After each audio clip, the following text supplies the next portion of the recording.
Ay mga mare, iinom nga muna ako ng gamot kay aalis nga pala ako ngayon mga mare. Kay kailangan talaga na maka-enroll na yung mga anak ko kay last na yata bukas. Kaya bago ako umalis, iinom muna ako ng gamot. Hindi pa rin pala magaling yung tenga ko mga mare. Patuloy pa rin pala akong umiinom ng gamot. Pang 3 araw na pala ako ngayon na umiinom ng mga gamot ko. Yan palang iniinom ko mga mare para pala yan sa sipon ko.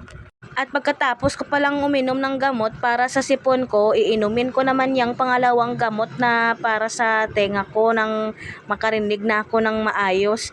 Medyo may improvement naman na ngayon mga mare na pangatlong araw ko na. Proceed na tayo mga mare, nakaligo na pala kami ng bunso kong anak. Nag-e-bike na pala kami mga mare, kaya ko na nga palang magmaneho ng e-bike mga mare, kaya hindi na nga ako nahihilo. Papunta na pala kami ngayon sa eskwelahan ng mga anak ko mga mare para may pa-enroll ko na nga pala sila. Hindi na nga pala kami nag-helmet dyan ng bunso kong anak mga mare, kay malapit lang naman ang eskwelahan ng mga bata. 6 minutes lang naman ang biyahe dyan mga mare. Nakarating na pala kami dito sa eskwelahan ng mga bata mga mare. 2 lang pala yung i-enroll ko dyan mga mare.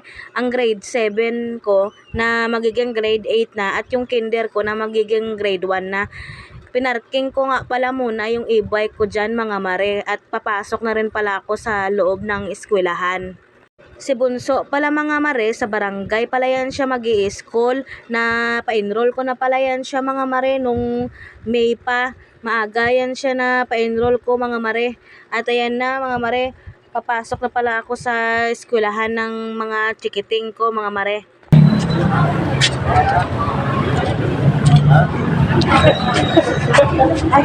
Sabi, matigingin mo. Ayun, doon na, si Ibay.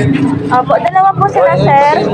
Isang grade 8 po at saka isang grade 1. Yes sir. Yung grade 8 doon sa dulo, ha? Opo. Yung grade 1 Exit natin, mami doon na lang sa... Opo, thank you po.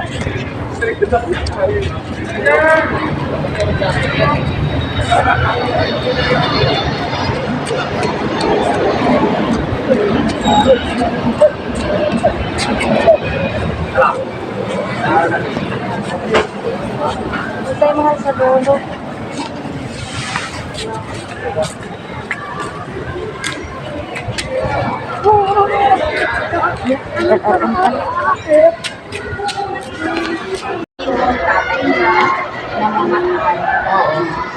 Nag-fill up lang pala ako dyan ng form mga mare para sa grade 8 ko at nang maka-enroll na siya.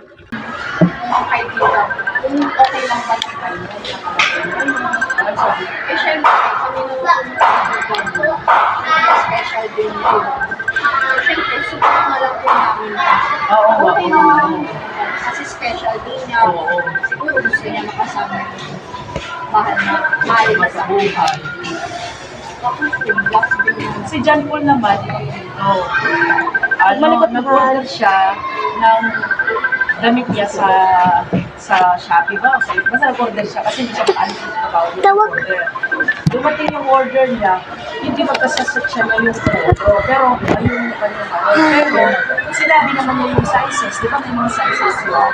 Hindi magkasya. Ngayon, nagkano sila? Anniversary niya. Sabi na namin, Paul, bakit hindi mo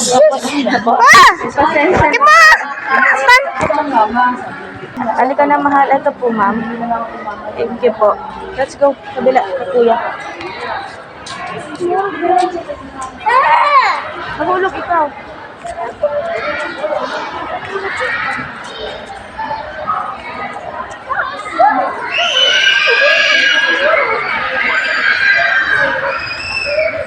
Mahal, dito ka mahal.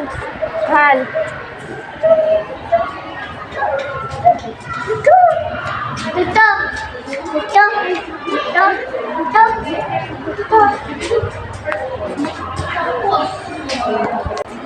Excuse me po. Saan po yung grade 1? Nakaputik. Thank you po. Mahal. Dito tayo.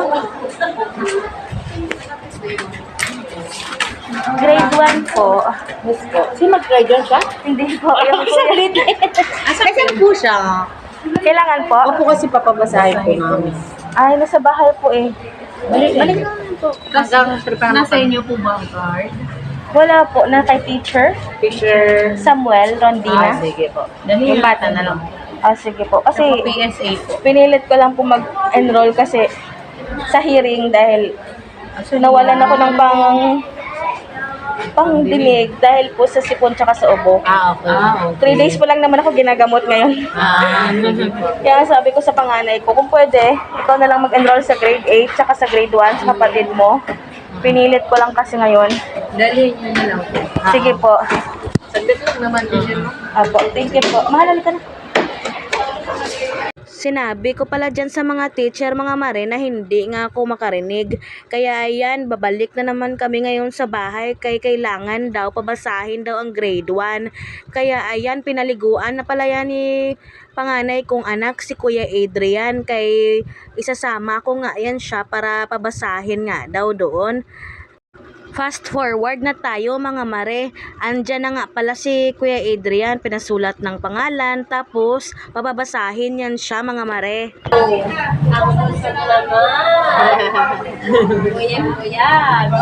Para talaga siya nag-diet ka siguro, pero lumiit siya. Lumiit siya, Anong grade dito? Mataba siya. Matawa siya eh. Hanggang dito na lang mga mare. Please don't forget to subscribe and click the notification bell para mas updated ka sa aking mga videos. Pakiusap naman po.